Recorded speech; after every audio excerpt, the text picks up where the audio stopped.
Hi friends, నమస్తే. నేను మీ Rama. Welcome back non stop cooking Telugu.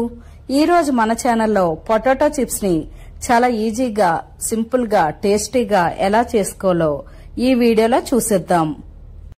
చాలా మందికి ఈ పొటాటో చిప్స్ చేసేటప్పుడు చుట్టూ ఫ్రై అయి మధ్యలో మాత్రం మెత్తమెత్తగా ఉంటాయి. ఇక్కడ చెప్పే చిన్నపాటి టిప్స్ ఫాలో అవుతూ మీరు కూడా ఈ రెసిపీని తప్పకుండా ట్రై చేయండి. ఇంకా ఆలస్యం చేయకుండా దీని ప్రాసెస్ ఏంటో చూద్దాం. వింటర్ లో దొరికే ఈ పొటాటోస్ ని తీసుకోండి. ఈ పొటాటోస్ పైన ఇలా కొంచెం లేయర్ లా ఉంటుంది. ఈ పొటాటోస్ తో చిప్స్ చేస్తే చాలా అంటే చాలా టేస్టీగా ఉంటాయి.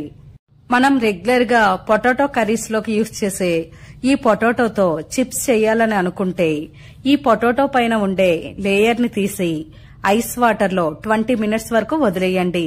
దాని తర్వాత ఒక పొడి క్లాత్ తో తుడిచి చిప్స్ లా చేసుకోవచ్చు. ఇప్పుడు పేలర్ యూజ్ చేసి పొటాటో పై ఉండే లేయర్ మొత్తాన్ని తీసేయండి. అన్ని పొటాటోస్ కూడా ఇలానే తీయండి. ఇక్కడ నేను కేజీ పొటాటోస్ ని తీసుకుంటున్నాను. ఈ చిప్స్ చేసేటప్పుడు బంగాళదుంపలు అనేవి బాగా ఫ్రెష్ గా ఉండేటట్టు చూసుకోండి. ఇలా పీల్ చేసిన తర్వాత వీటిని 2-3 సార్లు శుభ్రంగా వాష్ చేయండి.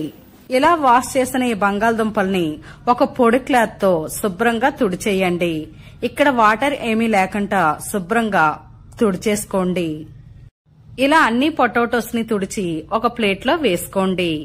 దీని తర్వాత డీప్ ఫ్రైకి సరిపడా ఆయిల్ వేసుకోండి. ఆయిల్ మాత్రం ఇక్కడ బాగా హీట్ లో ఉండాలి. అలాగే ఇక్కడ పొటాటోస్ గ్రేటర్ చేయడానికి ఇలా గ్రేటర్ ని తీసుకోండి. ఈ గ్రేటర్ అనేది కొంచెం థిక్ గా ఉండేటట్టు చూసుకోండి. ఇలా ఆయిల్ బాగా హీట్ అయిన తర్వాత ఈ గ్రేటర్ ద్వారా ఈ పొటాటోస్ ని ఇలా కట్ చేయండి. మీరు పొటాటో చిప్స్ గ్రేటర్ చేసేటప్పుడు పొటాటో చిప్స్ అన్ని ఒకే వైపు పడేలా గ్రేట్ చేయవద్దు. ఆయిల్ చుట్టూ స్ప్రెడ్ అయ్యేలా గ్రేట్ చేసుకోండి. దీనివల్ల పొటాటోస్ అనేవి ఒకదానికొకటి అంటుకోకుండా వస్తాయి. ఇలా పొటాటో చిప్స్ మొత్తం వేశాక ఇప్పుడు ఫ్లేమ్ ని మీడియం ఫ్లేమ్ లో పెట్టుకోండి. ఇలా మీడియం ఫ్లేమ్ లో పెట్టుకొని ఈ పొటాటోస్ ని ఫ్రై చేయండి. మీరు ఈ పొటాటో చిప్స్ చేసేటప్పుడు ఆయిల్లో డైరెక్ట్ గా వేయలేకపోతే వీటిని ముందుగా ఒక ప్లేట్ లో గ్రేటర్ చేయండి. అలా చేసి వీటిని ఆయిల్లో డ్రాప్ చేయండి. ఇక్కడ మీరు చిప్స్ చేసేటప్పుడు ఫ్లేమ్ ని మీడియం ఫ్లేమ్ లో పెట్టుకుని మాత్రమే చెయ్యాలి. ఒకవేళ హై ఫ్లేమ్ లో పెట్టుకునేటట్టయితే చిప్స్ అనేవి చుట్టూ క్రిస్పీగా వస్తుంది కానీ మధ్యలో మాత్రం మెత్తమెత్తగా ఉండిపోతుంది. కాబట్టి ఇలా మీడియం ఫ్లేమ్ లో పెట్టుకుని ఈ చిప్స్ ని బాగా ఫ్రై చేయండి. ఇలా ఆయిల్ నుంచి నురగ తగ్గడం స్టార్ట్ అయ్యాక ఇప్పుడు ఫ్లేమ్ ని లో ఫ్లేమ్ లో పెట్టేయండి.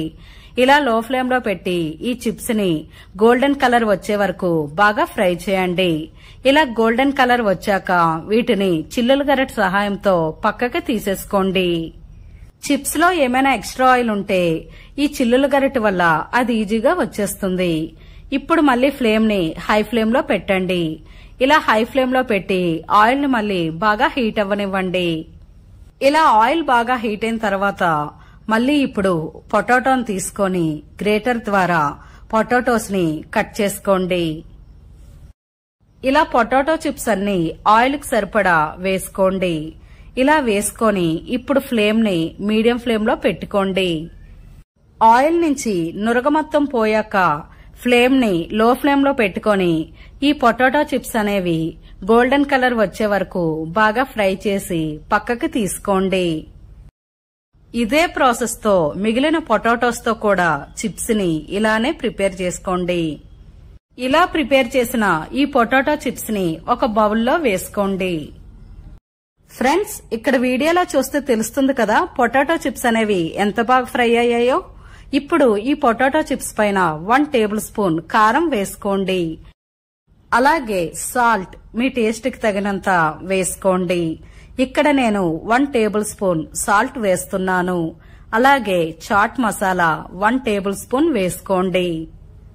ఇప్పుడు ఈ చిప్స్ లోని కారం, సాల్ట్, చాట్ మసాలా మొత్తం అంతా బాగా కలిసేటట్టు బాగా మిక్స్ చేయండి. చూశారు కదా ఫ్రెండ్స్, పొటాటో చిప్స్ చేసుకోవడం ఎంత ఈజీనో. చిన్నపిల్లల నుంచి పెద్దవాళ్ల వరకు అందరికీ ఎంతో ఇష్టమైన ఈ పొటాటో చిప్స్ ని ఇంట్లోనే చాలా ఈజీగా ప్రిపేర్ చేయవచ్చు. వింటర్ లో దొరికే ఈ పొటాటోస్ తో ఈ చిప్స్ ని చేయడం అస్సలు మిస్ అవ్వద్దు. ఈ వీడియోను చూసి మీరు కూడా తప్పకుండా ప్రిపేర్ చేయండి. ఈ వీడియోకి ఒక లైక్ చేయండి. మీ ఫ్రెండ్స్ అండ్ ఫ్యామిలీ మెంబర్స్ కి ఈ వీడియోని షేర్ చేయండి. మరెన్నో రుచికరమైన వంటల కోసం మన ఛానల్ ని సబ్స్క్రైబ్ చేసి పక్కనే ఉన్న బెల్ ఐకాన్ ని యాక్టివ్ చేయండి. Thanks for watching.